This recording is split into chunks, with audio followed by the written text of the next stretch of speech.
The United Nations climate talks in Poland have been extended as member countries are demanding action after 2 weeks of intense haggling.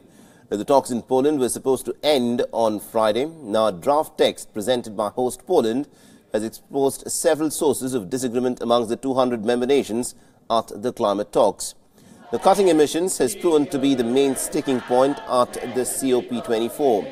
Now, the sticking points still remain. Over half countries should in fact report on and account for their greenhouse gas emissions. Now, there was little progress on persuading countries to make firm commitments to cut their emissions further than they've already promised. A part of the success of the Paris talks was based on the idea that countries would have taken further steps on emissions by now. The countries are on a self-imposed deadline to produce a rule book to flesh out details of the 2015 Paris Agreement, which aims to limit the global temperature rise to less than 2 degrees Celsius and which comes into force in the year 2020. Now, another stumbling block was, of course, the disputes over the finance at the talks with the United States, which intends to withdraw from the pact and is trying to ensure a level playing field for US businesses against China. The developing nations have said that they collectively need billions of dollars a year from developed nations to help mitigate, adapt and even combat the effects of climate change. The groups of small island states and poorer countries have issued a statement expressing their frustration with the slow pace and the lack of ambition of the talks.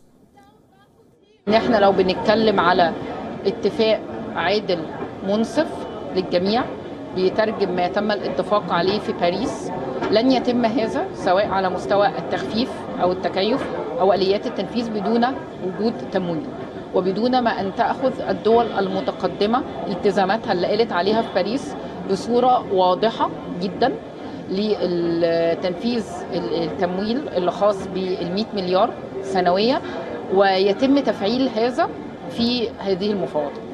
If we are concerned about trade, if we are concerned about the commercial impact of climate actions, we need to understand that it's in the self-interest of prosperity and economic growth to do the change.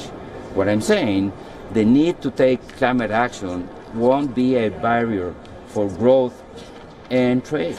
And sometimes those big economies fears that climate action will damage their economy.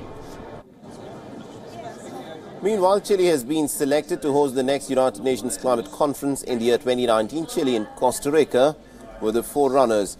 The Costa Rica withdrew because of the cost but offered to help Chile in the organization of COP25.